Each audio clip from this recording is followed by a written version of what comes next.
안녕하세요, 여러분. 오늘 저희가 함께 살펴볼 자료는요. 최근 러시아와 북한 간의 농식품 교역에 관한 내용입니다. 이게 요즘 눈에 띄게 변화가 있다고 해서요. 한번 자세히 들여다보겠습니다. 네, 자료 보니까 올해 상반기, 특히 돼지고기 수출이 정말 확 늘었네요. 네, 맞습니다. 그 수치가 좀 놀라운데요? 그렇죠.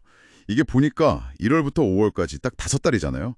그 사이에 러시아가 북한에 보낸 돼지고기가 약 1200톤, 금액으로는 93만 달러가 넘는다고요. 네, 근데 이게 더 주목할 만한 게 2024년 한 해 동안 보낸 양이 한 700톤 정도거든요. 아, 작년 전체보다 벌써 많다고요? 5개월 만에요? 네, 이미 훌쩍 넘어선 거죠. 그러니까 엄청나게 빠른 속도라고 볼 수 있습니다. 와, 정말이네요. 근데 돼지고기만 그런 건 아니겠죠? 다른 품목들은 좀 어떤가요? 네, 자료 보면 다른 품목들도 증가세가 뚜렷해요. 작년 같은 기간이랑 비교해 보면 밀가루하고 호밀가루 있잖아요. 이게 한 5,000톤에서 8,300톤으로 늘었어요.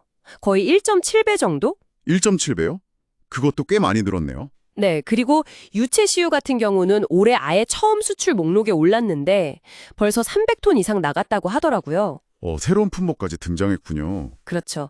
그래서 이걸 다 종합해보면 올해 첫 5개월 동안 러시아가 북한에 수출한 농식품 총량이 1만 600톤이 넘습니다. 1만 600톤.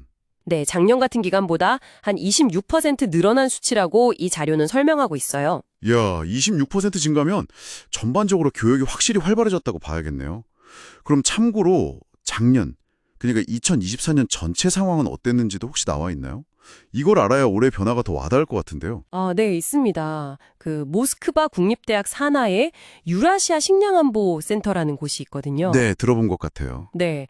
그게 비중 있는 기관인데 거기 정보를 인용한 내용을 보면 2024년 한 해 동안에는 총 2만 2천 톤 정도의 농식품이 북한으로 갔다고 합니다. 2만 2천 톤이요? 네. 역시 주요 품목은 밀가루랑 호밀가루였고요. 전체의 한 70% 정도. 아, 역시 밀가루 비중이 높군요. 네. 그리고 설탕이 한 10%, 해바라기우가 한 6% 정도 차지했고, 그리고 대두나 냉동생선, 또 아까 말씀하신 돼지고기 공급도 2024년에 다시 시작됐다는 내용이 포함돼 있어요. 그렇군요. 그럼 이게 단순히 그냥 시장에서 물건 사고 파는 양만 늘어난 걸까요? 아니면 다른 배경 같은 게 있을까요? 자료에 혹시 정부 차원의 어떤 움직임 같은 것도 언급이 되나요? 네. 그게 또 중요한 지점인데요. 이 자료가 단순히 교역량만 얘기하는 게 아니라 이런 증가세와 맞물려서 러시아 정부가 움직였다는 걸 구체적으로 언급하고 있어요. 정부가요? 어떤 움직임이죠? 그 러시아 농업부랑 북한의 농업위원회, 그러니까 양국의 농업 관련 핵심 부처잖아요. 네네. 이 두 기관 사이에 농공단지 협력에 관한 협정을 맺기 위한 협상을 진행해라. 이렇게 러시아 정부가 승인을 했다는 겁니다. 아, 농공단지 협력이요? 구체적인 내용이네요. 네, 심지어 지난 3월 11일에 미하일 미슈스틴 총리가 관련 명령에 서명했다는 날짜까지 딱 명시가 되어 있어요. 이게 그냥 물건만 주고받는 걸 넘어서 공동 생산이라든지 기술 이전이라든지 좀 더 깊은 협력으로 나아갈 수도 있다는 걸 보여주는 거죠. 그렇군요. 단순 교육을 넘어선 협력 가능성이 보이는 거네요. 네, 그리고 또 하나 농업 분야의 과학기술 협력 이야기도 나와요. 북한 쪽에서 러시아의 특정 생명공학 기술에 관심을 보이고 있다는 건데요.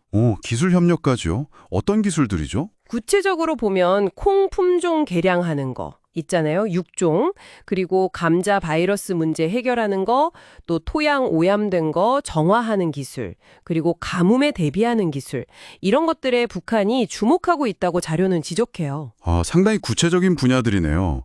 식량 문제랑 직결될 수 있는 기술들이고요. 맞습니다. 그럼 러시아 쪽에서는 이런 상황을 어떻게 보고 있을까요?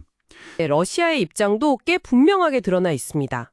자료를 보면 러시아는 이걸 그냥 물건 더 하는 걸 넘어서요.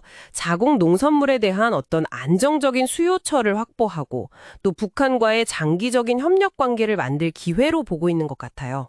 장기적인 관점에서 보는군요. 네, 특히 온자나 온실 같은 기본적인 것부터 시작해서 가공 설비 같은 좀 복잡한 농업 솔루션까지 제공하면서 다른 나라와의 경쟁이 상대적으로 덜한 북한 시장에서 좀 유리한 위치를 미리 확보하려는 그런 생각인 것 같습니다. 그렇군요. 단순히 물량 증가가 아니라 정부 간 협정 논의, 기술 협력, 그리고 러시아의 전략적 판단까지 이 교역 증가 이면에 여러 가지 움직임이 얽혀 있네요. 네, 맞습니다. 오늘 살펴본 자료들이 그런 다층적인 변화를 잘 보여주고 있죠. 네, 오늘 이 자료들을 통해서 러시아와 북한 간 농식품 교역이 양적으로도 그렇고 질적으로도 굉장히 빠르게 변하고 있다는 걸 확인할 수 있었습니다. 특히 그 돼지고기 수출의 폭발적인 증가나 유채 수유 같은 새로운 품목이 등장한 건 정말 인상적이네요. 그렇습니다. 그리고 이게 단순한 상품 거래 수준을 넘어서 정부 차원에서 협정을 논의하고 또 구체적인 농업 기술 협력으로까지 이어지고 있다는 점이 중요해 보입니다. 러시아 입장에서는 이걸 또 새로운 기회로 보고 있다는 점도 분명하고요. 네, 오늘 저희가 이야기 나눈 내용 외에도 이 자료에는 북한이 관심을 보인다는 러시아의 생명공학 기술들이 좀 더 구체적으로 언급되어 있습니다. 앞서 잠깐 나왔던 콩육종, 감자 바이러스 연구, 토양 정화, 가뭄 대책 기술 같은 것들인데요. 여러분께서는 이런 기술 협력이 앞으로 양국 농업 생산성에는 과연 어떤 실질적인 영향을 미칠 수 있을지 한번 생각해 보시는 것도 흥미로운 지점이 될 것 같습니다. 오늘 저희가 준비한 내용은 여기까지입니다. 다음 시간에 더 유익한 내용으로 찾아뵙겠습니다.